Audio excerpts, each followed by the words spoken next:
Hello, everybody, and welcome back to the Patreon podcast. This week I wanted to ruminate a little bit about my experience with the OST Jam, or the game jam I hosted back in January, where we all made a game over the course of a week. I had only really done this once in the past. I made a game for the Ludum Dare, which is to make a game over a weekend. And I made a little kind of a beat 'em up called, I don't even know if it had a name. The theme was ancient technology. I think I might have just stuck with that. But the game was basically walking to the right to pick up a crystal and then walking to the left to bring it home. And there was like some enemies you fought along the way. So it was very simple, but it still taught me a lot. And comparing that to what I did with Pandemonium, which is the game I made for the OST Jam, it is like worlds of difference. And I think there's a lot of reasons why. Partially, this comes down to just experience and just me being able to better understand what I need to do and how to do it. I know with the ancient technology game, I struggled a lot with even basic things like moving your character around and making sure that you didn't like fly off the map when you hit the wrong area and just kind of like pushed you off the map. So I struggled a lot with the really basic mechanics of how to actually make a game. And with Pandemonium, I had a pedigree of scripts that I could use, things that I had used in prior games that I could just drop in and they worked. Like with Death Drives a Bus, I have something called a grid manager, because everything on Death Drives a Bus is a grid where I can just look like north, east, south, and west, or northeast or whatever, from the current tile, and I could see what exists in neighboring tiles. And that was very important with Death Drives a Bus because that's how the movement system worked. Like if your bus was on a road, which it's always on a road, it could look at adjacent tiles and find out if there's a road nearby, and then it would allow you to move in that direction. And I was able to essentially take that script and push it into Pandemonium and change the logic around a little bit, and suddenly I was able to move chess pieces around on a board. And that kind of flexibility with the things that I had already created was a huge boon when it came to just being able to quickly fabricate something, because I was able to make the core of the game within probably 2 days. I was able to sit down and have a good understanding of what I wanted to do. And I was able to take that understanding and fabricate it into a game very quickly. And that was amazing. It was incredible. And I had a lot of fun putting that together just because I was able to get past the boring parts quickly. And even it wasn't even just the grid manager, like even some of the UI stuff. Like I was able to create the main menu in like a half hour just because I had a script that allowed me to position the buttons the way I wanted, and all I had to do was just go in and just rename the buttons and link them to a script in the game, and suddenly like I had a menu and it worked, and I didn't have to fiddle about with trying to make everything line up right and trying to just all of that basic stuff. Honestly, the UI and kind of the interface of the game took almost as long as it did to make the game itself. But I also wanted to talk about just my process for that. I had never, like I said, I had only done this once before, and it was it was a long time ago. I think it was even before Color Jumper came out. And this was difficult for me in some ways, and also really easy in other ways. I attribute this kind of to my knowledge with the 2-hour track challenge and all of this other stuff. Like I have better time management skills now, and I just have better knowledge of how game development works. and how to make code in a way that is smooth and flexible, and it allows you to change things around without much trouble. And I think that time management is really the key for a lot of this, where you're not flailing around trying to figure out how to do something. You're just like, these are the things that I need to do. How do I make time to actually get those done?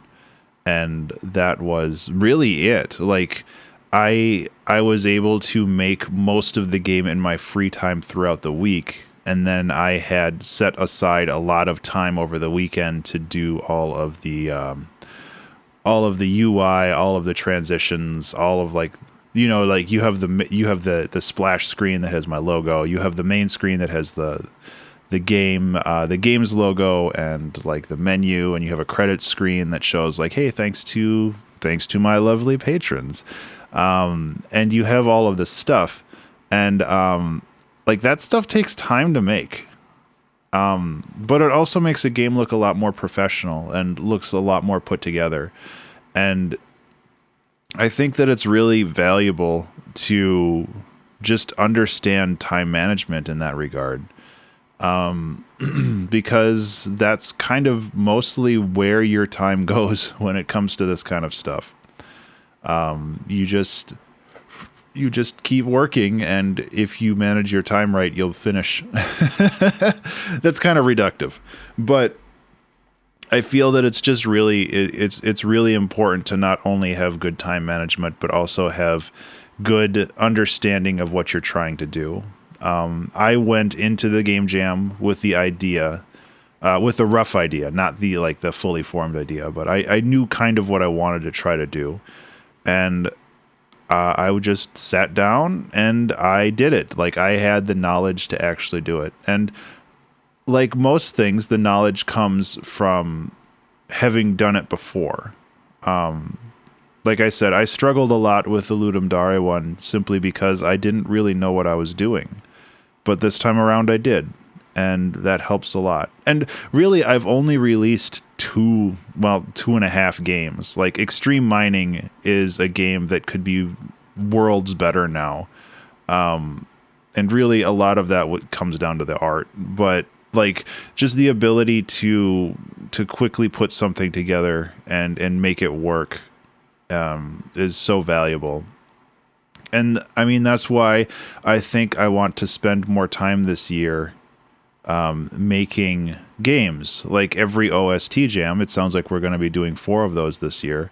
Every OST jam, I want to participate and make a game. And it doesn't mean that I'm going to spend extra time after the game is done to make it into a full game. Like, I really do want to put Pandemonium on Steam because I think it's a great idea, and I want to embrace that.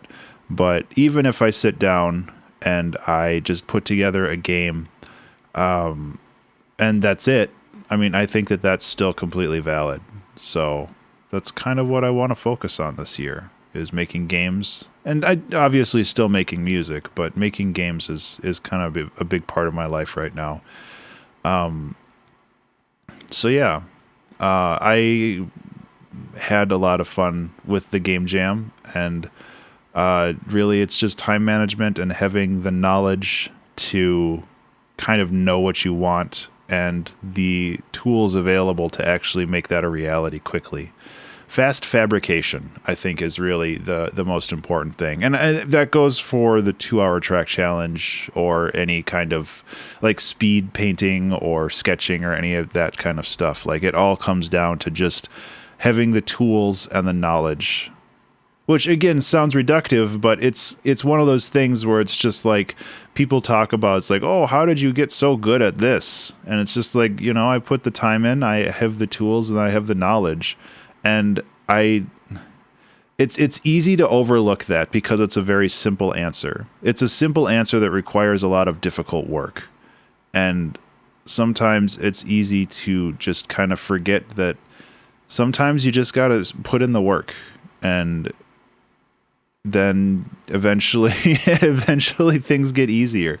I've got kind of the bug in my head now to kind of start doing the sequel to Color Jumper. And I'm honestly looking forward to it because then I can compare the code and the scripts that I did 3 years ago to what I can do now, and it's going to be such a world of difference. So yeah, that's on my list, but it's kind of lower on my list right now. I have a lot of things that I want to do in 2021 already. So yeah, that's pretty much it. Like, I had a ton of fun making Pandemonium. I think that it was a great experience to sit down and put something together so quickly. And I mean, the other thing is there's a bit of a honeymoon when it comes to making things too, especially longer form projects like this. The first 10% is always wonderful because things come together quickly and you're kind of in this sea of new ideas that you can just explore and find new things to do. And then the next 80% is slog because you know what you have to do, and it's now just down to the work and just kind of pushing through and making sure that you just get it done because it just has to get done. And then that last 10%, you can see the light at the end of the tunnel. And a lot of people say that the last 10% is like another 90%. And in my experience for game development, that's definitely true. But you know, once you understand that there's light at the end of the tunnel and that you can actually make it there, like you can see the end of the project, that's where you get kind of renewed vigor for getting things done and completed. So I think that it's just, you know, just keep on swimming. So yeah, thank you so much for being a Patreon supporter, and thank you so much for listening. I really genuinely do appreciate it. I hope you have a wonderful weekend, and I'll talk to you in the next one. Be remarkable.